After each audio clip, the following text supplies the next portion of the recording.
Actress Lily Tomlin once said, "I always wanted to be somebody, but now I realize I should have been more specific." I love that quote, not only because it's funny, it hits close to home with me. Growing up, my family members would ask me constantly, "What do you want to be when you grow up?" And although my answers would change from year to year, I always hoped that I would do something with my life. And I envisioned myself graduating from college, getting a job, a great job, starting a family, enjoying a successful career, and, making my parents proud. But when I started college, things got a little tricky. I had a difficult time deciding what I wanted to do or who I wanted to be. I changed my major 3 times. Then something happened the end of my senior year. I felt called to ministry. And I don't know how to explain that. I just knew ministry was what God was wanting me to pursue. But I was not excited about that at all.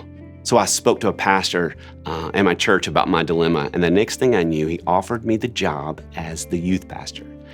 I felt totally unqualified to give anyone direction in their lives, much less young people. But the pastor said to me, "I'm going to walk closely with you on this.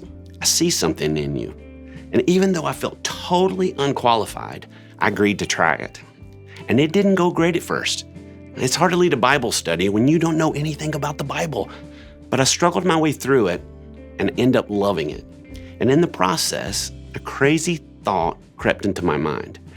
Maybe, just maybe, God might be able to use me for good. Since then, I've had seasons where I've believed that God could use me. And I've had seasons where I thought, there's no way that God could ever use a messed up guy like me. If you're anything like me, when it comes to the idea of God using you, the first thing you think about are your qualifications. Am I good enough to be used by God?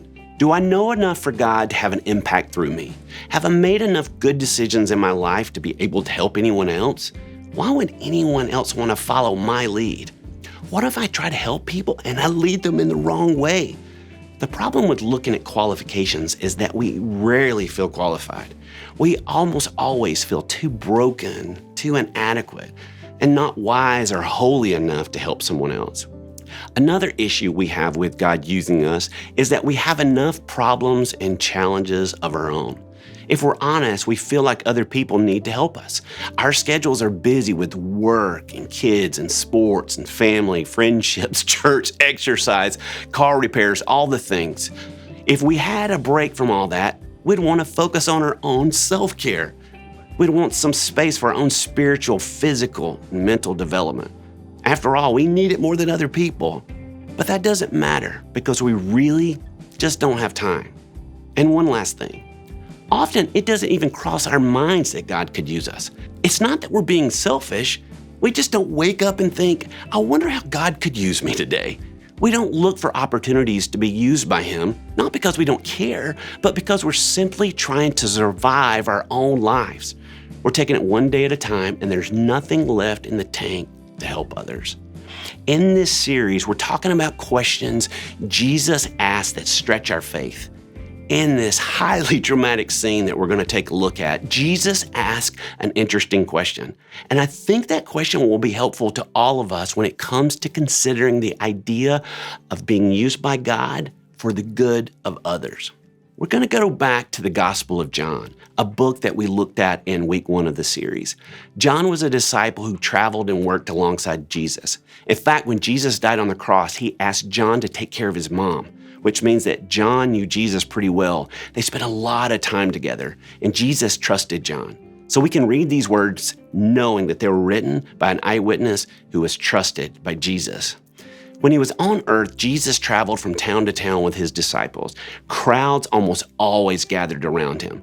Maybe they had seen or heard about Jesus' miracles. Maybe they had some physical ailment they wanted to heal. Maybe they were just curious and wanted to see more for themselves.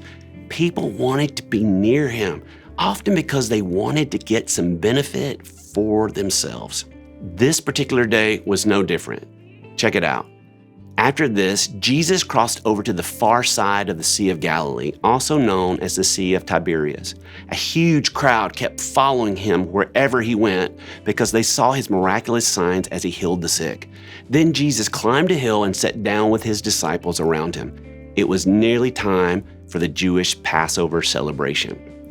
Jesus went to a less populated side of the sea. He had recently learned that his cousin had been killed, and it's possible he just wanted some time alone to rest and to grieve with his disciples. But the people found him where he was, and they came after him. And then came the interesting question that Jesus asked. Jesus soon saw a huge crowd of people coming to look for him. Turning to Philip, he asked, "Where can we buy bread to feed all these people?" Philip had seen Jesus perform miracle after miracle. Jesus told blind people to open their eyes, and all of a sudden their sight was restored. Jesus told people who had never walked to stand up and get moving. And now Jesus was asking a disciple what they were going to do.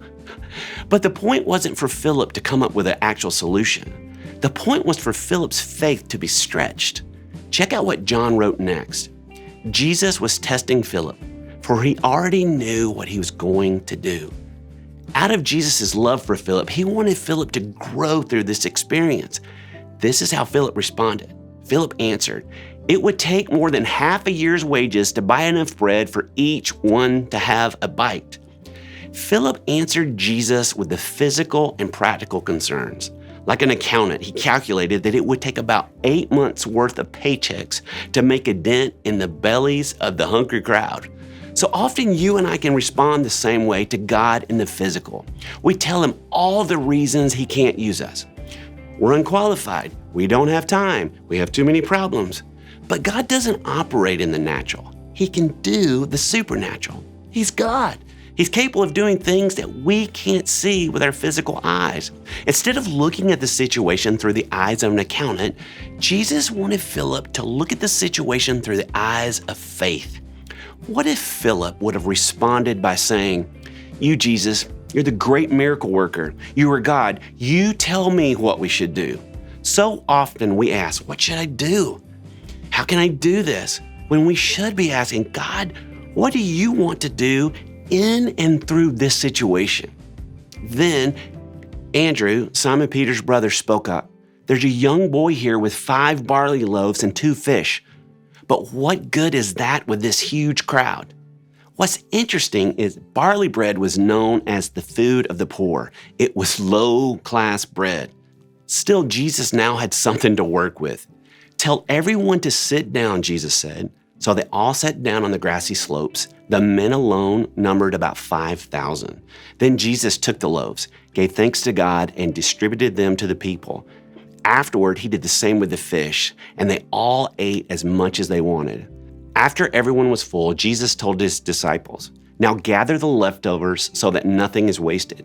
So they picked up the pieces and filled 12 baskets with scraps left by the people who had eaten from the 5 barley loaves. When the people saw him do this miraculous sign, they exclaimed, "Surely he is the prophet we have been expecting." Consider how this miracle unfolded. The boy didn't have much, but he brought what he had. Andrew listed out their resources, which were nothing but a poor boy's food. Jesus made something incredible out of very little, and Philip witnessed a miracle, and it stretched his faith. That's what you and I can do. We can offer what we have and do what we can. Instead of listing all the natural and practical reasons why God can't use us, we need to follow the example of this young boy, because faith is about bringing what you have to the one who can use it. You may not feel like you're qualified. You may feel like you have no resources. You may feel very limited on time or talent or connections. Just bring what you have to the miracle worker, the one who can take the natural into the supernatural. So let's put this into practice. How can this ancient, miraculous story have an impact on us today? Here's just a few suggestions. Ask yourself the question, what can I bring to the table? What can I bring to the hillside? For example, maybe you don't have much free time during the week, but you have some open time on Sunday afternoon. You could spend time that day investing into someone younger. Maybe you feel totally unqualified to lead or volunteer, but you could help with maintenance or gardening around the church.